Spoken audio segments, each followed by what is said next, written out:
I think that what we're witnessing is the final 30 days of Erik Ten Hag's tenure as Manchester United coach. And the reason that I say this is because since Louis van Gaal left, and I'm thinking particularly with Mourinho and then Solskjaer and then Rangnick, we have the same signs, symptoms, characteristics that a manager is going to be shown the exit door before they're shown that exit. And what typically occurs is that you'll get this sort of build up over the course of months where there's sort of a hyper focus, a highlighting of Manchester United's performances and results when they're not good enough, when they're playing poorly, when they're not picking up points against teams that you would expect them to. So there's a hyper focus that occurs for a prolonged period of time.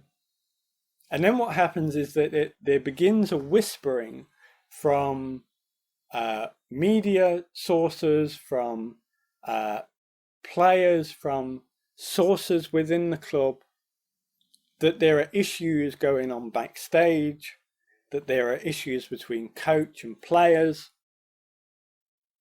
and that they're not happy with the coach, that the players are not happy with the coach. And this will build up, becoming increasingly frequent and increasingly loud over the course of a few months, with the continuous hyper focus on poor performance and poor results. And then what happens is that a player or one of the directors or a board member or the owner will come out and say that they back the manager.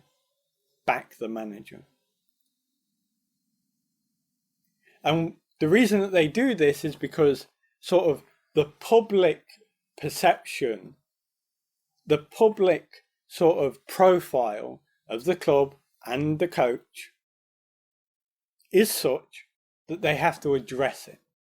The rumours become such that they have to be addressed. And the reason that they have to be addressed is because they're true. You don't address things that are not true, right? You don't address things that are not true, and you don't address second place, right? If you're a Manchester United, you don't acknowledge Salford. Salford are second, you're first, you're Man United. And you don't address things that are not true. So the fact that a player, director, whoever it might be, comes out and addresses the rumours, addresses the issue, shows that there's a lack of cohesion in the club. Something is going on backstage, between the manager and players, between the manager and the boardroom, between the manager and the players on the training pitch, or in the analysis studio, wherever it might be. There's a lack of cohesion. And you can see this on the pitch. And you know that there's a lack of cohesion. If you watch them play, you know. There are players who don't work for the manager. There are players who aren't interested in running for the manager. There are players who lose the ball far too easy, almost as if they're trying to give it away. And there are players who, if you look at statistically, particularly at Manchester United, particularly in certain wing positions, that when you look at their career statistics, they have really good statistics when they like a manager. When they decide that they don't like a manager, they have terrible statistics. And this is not just statistics with regards to goals and assists. Everybody goes through form. But we're talking about distance covered. we're talking about, pressing distance. We're talking about those things which are not about whether you're a creative player and can score goals and going through form, but they're about whether a player wants to work for a team. And you can see this in some Manchester United players. Form goes up, they like the manager. Form goes down, don't like the manager. Almost as if they want to get rid of the manager by creating poor performances, by creating poor results. And that's exactly what's happening with Ten Hag. We've had the whispers, we've had the poor performances and the poor results. We've had the whispers backstage, and a source in the club said. And now today we had the player coming out and backing the manager.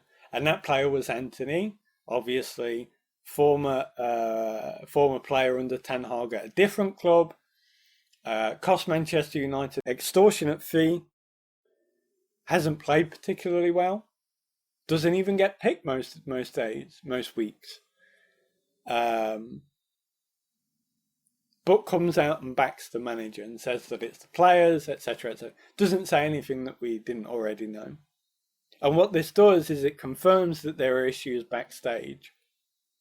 Because if the rumours weren't true, you would act like they don't exist. And so sadly for Ten Hag, I think by the January winter break, he won't be the Manchester United coach anymore. And preliminarily, we have to ask the question of, well, who would they get in to replace Ten Hag?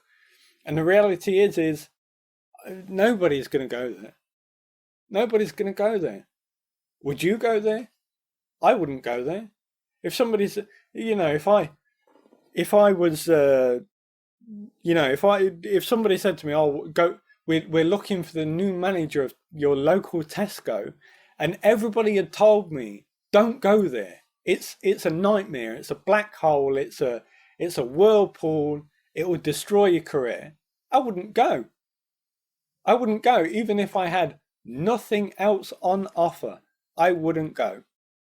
And Manchester United have been through some top-class managers. Louis van Gaal, brilliant, genius manager. Look at the clubs that he's managed in the past. You don't have to look any further than that. And the one sort of black mark on his career, Manchester United. Right? After that, done. I've had enough. I'm not doing anymore. Jose Mourinho, another one of the best managers of all time, right? Porto, Chelsea, Inter Milan, Real Madrid, Chelsea again, Manchester United, Tottenham, and Roma. Where does the downfall start? It's not winning a Premier League at Chelsea, is it? It's after that. It's when he got Manchester United second place with a bang average team, and then to Tottenham, and then on to Roma. From being a Champions League level manager consistently throughout his career to being Europa League at best. Where does that change for Mourinho? It changes at Manchester United, So, and look, since then they've not been able to attract a top manager, have they? They've been linked to them. They were linked to Pochettino when he was at the heights of his adoration. They've been linked with Zidane Zidane, you've got no chance. Zidane has no interest in going to Manchester United because he's a smart guy. They've been linked with other managers. They've been linked with Diego Simeone for God knows what reason. But other top managers, and none of them are interested. None of them. You had to bring in Solskjaer, you had to bring in Rangnick, and then you had to bring in Ten Hag, who good up and coming manager, but hasn't hit the heights that you would that you would want to see if you were to label somebody a top manager. And now what will happen is that Ten Hag will leave and the up-and-coming managers will go, well, I'm not going to Man U either then. It didn't work for Mourinho, it didn't work for Van Gaal, it didn't work for Ten Hag. What chance have I got? And so what are you left with? Bring back David Moyes? If you like this video, don't forget to like, share and subscribe. Let me know in the comment section down below, who do you think could be next Manchester United manager? Pick from David Moyes, Graham Potter. Let's do an Ollie return, and let's do Paul Ince. He used to play for them as well. He could be the next manager. Let me know what you think down below, and have a great day.